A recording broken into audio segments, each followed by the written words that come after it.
राष्ट्रीय यूथ कांग्रेस के युवा अध्यक्ष श्रीनिवास बीवी ने कहा है कि भाजपा राम और राम मंदिर को इशू बनाकर चुनाव लड़ना चाहती है। जहां गैर भाजपाई सरकार है वहां ईडी सीबीआई को नौटंकी बनाकर चुनाव की बैतरनी पार करना चाहती है। लेकिन कांग्रेस देश के लोगों को न्याय देने के लिए दूसरी बार न्याय यात्रा निकाली है। गोड्डा संसदीय क्षेत्र के हंसडीहा मैदान पहुंचे युवा अध्यक्ष श्रीनिवास ने पत्रकारों के सवालों का जवाब दिया। उन्होंने कहा कि भाजपा देश की क्या हालत की है उससे छुपा नहीं है। मणिपुर में क्या हो रहा है, देश में बेरोजगारी की बात नहीं की जा रही। उन्होंने कहा कि भाजपा तानाशाह हो गई, वो शंकराचार्य क्या भगवान को भी नहीं छोड़ रही। अधूरे मंदिर में प्राण प्रतिष्ठा कर रही है। वो शंकराचार्य की भी बात नहीं सुनती, लेकिन आने वाले समय में भगवान इन्हें छोड़ेगा नहीं। उन्होंने सीट शेयरिंग को लेकर कहा है कि ये कोई बड़ा इशू नहीं है। अशोक गहलोत के नेतृत्व में कमेटी गठित की गई, भाजपा डरी हुई है। उन्होंने झारखंड में सीएम से ईडी द्वारा हो रहे पूछताछ का उदाहरण दिया कि भाजपा किस कदर उतर गई है। उन्होंने कहा कि ये ज्यादा दिनों तक नहीं चलेगा। बंगाल में सीएम ममता बनर्जी द्वारा अपनी सभी सीटों पर कार्यकर्ता को तैयार रहने के सवाल पर उन्होंने ऐसा कुछ न होने की बात कही है। कांग्रेस विधायक प्रदीप यादव द्वारा आयोजित युवा मिलन समारोह में शिरकत करने पहुंचे हुए हैं। कार्यक्रम में कृषि मंत्री बादल पत्रलेख, ग्रामीण विकास मंत्री आलमगीर आलम, पूर्व सांसद सहित कई कार्यकर्ता मौजूद थे। देखिए, वो लोग ये एक चीज, हर चीज में एक इवेंट मैनेजमेंट बना दिया है। ये सरकार इवेंट मैनेजमेंट सरकार है। आप धर्म में आप शंकराचार्य जी का बात सुनने को तैयार नहीं है। आप इतने बड़े बन गए क्या? उनसे एटलीस्ट उनको ना बुलाने का था, उनसे बात करने का था, उनका बात सुनने का था। आगे उन लोग ने ये इनकम्प्लीट है, जो वो कंप्लीट नहीं हुआ है, आप उसका शिलासन कर रहे हैं, जो भी करने जा रहे हैं, आगे आपत्ति आएगा करके शंकराचार्य खुद कह रहा है। इनको देश का हित में उनका बात सुनना चाहिए। ये लोग कभी सुनते नहीं है किसी का बात। ये तानाशाही इन लोग ने किस लेवल पे उतरा है, इन लोगों को आने वाले दिन में पता चलेगा। ये भगवान ही इन लोगों को सही सबक सिखाएगा, क्यों तो भगवान को भी नहीं छोड़ा इन लोग ने। हाँ, इस लेवल पे इन लोगों का जो राजनीति करना इस देश के लिए अच्छा नहीं है। सर, ये सीट शेयरिंग का मामला है, झारखंड में क्या लगता है? जेएमएम चूंकि 7 सीटों पे दावा कर रही है, तो कांग्रेस और जो आरजेडी, देखिए, उसके लिए अभी कमेटी बनाए आए हैं अशोक गहलोत जी, भूपेश बघेल जी, मुकुल वासनिक जी और एआईसीसी जीएस तमाम लीडर्स है। वो लोग बैठ के इसको, ये बहुत बड़ा इशू नहीं है। हो गया है, मीटिंग हो गया ऑलरेडी। वो जल्दी से जल्दी वो सेटरेट हो जाएगा, उसका कोई टेंशन नहीं है। तो डर इसीलिए इन लोग ने अभी जो ईडी को लेके जो ड्रामा कर रहा है, डांस कर रहा है ना मोदी एंड टीम। यहाँ कोई किसान का कर्जा माफ नहीं होता है, अडानी का कर्जा माफ होता है। हाँ, अडानी का कोई के खिलाफ आवाज उठाएगा, राहुल जी 20,000 करोड़ किसका है पूछा पार्लियामेंट में, उसका पार्लियामेंट सदस्यत्व तक इन लोग ने रद्द कर दिया। ये एग्जाम्पल इधर ही खड़ा है, प्रदीप यादव जी के साथ इन लोग ने क्या किया सब जानता है। तो आपको समझना है, ये ज्यादा दिन नहीं है, बचा है 4 महीने, उसके अंदर ये लोग को ढूंढना पड़ेगा कहाँ रहेगा करके। गठबंधन आपका मजबूत दिखाई नहीं पड़ता है। अभी ममता जो है सभी सीटों पर जो है लड़ने के दावा कर रही है। अभी ये बात किसने बोल रहा है? आप बोल रहे हैं, बीजेपी वाले बोल रहे हैं। अभी ऑफिशियली कोई मैडम ने सारे सीट में प्रत्याशी को अनाउंस नहीं किया है। ये कर दिया है, ये बात कर दी है कि सभी सीट पर लड़ने के लिए तैयार हो कार्यकर्ता।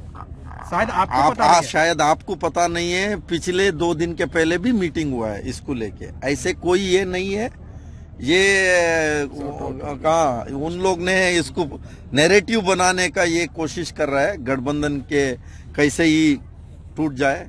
इसीलिए तो ईडी एक्टिव हो गया ना। आज ये क्या हो रहा है इधर ही झारखंड में, क्या हो रहा है? हाँ, हेमंत सोरेन के साथ इन लोग ने क्या कर रहा है? ये लोकसभा का लेके ही सबसे ज्यादा सीट यहाँ गठबंधन जीत रहा है। इसीलिए बीजेपी को टेंशन हो गया। तो इसको तंग करना है तो कैसे करो? ईडी को बुलाओ, सीबीआई को बुलाओ, आईटी को बुलाओ, यही पकड़ के इनका राजनीति। इसके अलावा इसके पास कुछ नहीं है। इनके पास ईडी सीबीआई के अलावा इनके पास कुछ नहीं। आप ये बताओ, अभी तक कितने नेता का इन लोग ने ईडी रेड हो गया? एक बीजेपी के नेता को बता दो साहब, एक ही एक व्यक्ति को बताओ किसी का रेड हो गया तो, ना आईटी रेड हो गया तो बताओ। उनके वॉशिंग मशीन में डाल देगा। पाउडर है उनका। कोई भी करप्ट, देश का सबसे बड़ा करप्ट, खुद नरेंद्र मोदी बोलेगा ये करप्ट आदमी है करके भाषण में, वो अगला वीक वो पार्टी ज्वाइन करेगा, उसको वॉशिंग मशीन में डाल के ऊपर निकाल देगा, वो सफेद होगा, वो देश का सबसे साफ आदमी बन जाएगा। ये इनका स्टाइल है। देखिए, आपको पता है राहुल गांधी जी का भारत जोड़ो न्याय यात्रा मणिपुर से स्टार्ट हुआ है, मुंबई तक 6200 किलोमीटर यात्रा चलेगी। अभी झारखंड में 8 दिन यात्रा चलेगा। पूरा झारखंड में जो पिछले जो भारत जोड़ो यात्रा इस पार्ट पे नहीं आया था, वो कन्याकुमारी से कश्मीर तक था। अभी जो यात्रा है पूरा झारखंड से लेके बिहार पूरा इस पार्ट में जा रहा है। और न्याय के बाद जो किस तरीके के जो देश का जो इस समय में हालात है, जो उस समय में आज़ादी के समय पे महात्मा गांधी जी ने न्याय दिलाने के लिए और आज़ादी के लिए क्या लड़ाई लड़ा, वही लड़ाई ही अभी राहुल गांधी जी ने देश का जनता को न्याय दिलाने के लिए जो यात्रा निकाला है।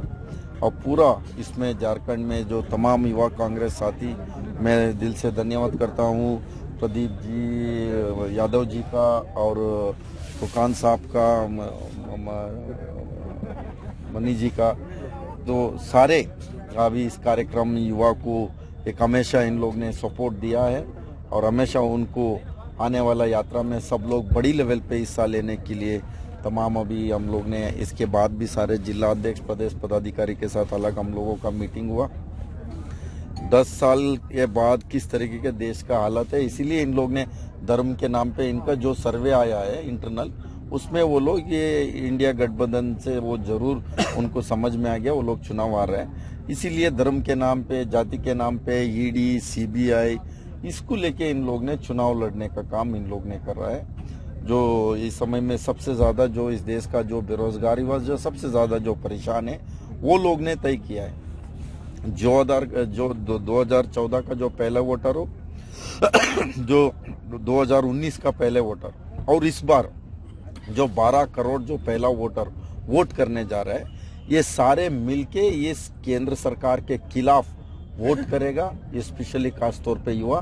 तो उसके साथ विश्वासघात करने का काम ये सरकार ने किया है। और कितने भी इस यात्रा को इन लोग ने कोई कसर नहीं छोड़ रहे, कहीं ना कहीं इस यात्रा कैसे ही रुकवा दे। मणिपुर में क्या परमिशन नहीं दिया, कैसे कैसे लोग वहां घंटों घंटे वेट किया, और उसके बाद में अभी असम में क्या हो रहा है अब सब जानता है। अभी इन लोग ने ये इनको समझ में आ गया, राहुल गांधी जी का जो लोकप्रिय बढ़ गया है, तो इनको कहीं ना कहीं इन लोगों को परेशान है। राहुल जी चल रहे हैं, सारे बीजेपी नेता जल रहे हैं। इनका जो आरएसएस का जलन हो रहा है ना, वो उन लोगों के अंदर कंट्रोल नहीं हो पा रहा है। इसीलिए यात्रा को कैसे ही इसको रुकवाने के लिए कोशिश कर रहे हैं। ये कितना भी कोशिश करे, देश का जनता इस यात्रा को सफल करेंगे। और इस देश का जो लोकतंत्र है, जो इस देश का आत्मा है, वो लोकतंत्र को खत्म करने में बीजेपी ने लगा है। लोकतंत्र और संविधान को बचाने के लिए राहुल गांधी जी ये लड़ाई लड़ रहे हैं। हम सब लोग मिलके उस पर ये हिस्सा लेंगे और इस यात्रा को सफल करेंगे। इस देश को बचाने का, इस देश का युवा, गरीब, मजदूर, सभी वर्ग, सभी समाज को बचाने का काम हम करेंगे। दमदार निर्माण का भरोसा लाल स्टील TMT बार्स, हर निर्माण के लिए उपयोग। लाल स्टील TMT बार्स, रिश्ता मजबूती का।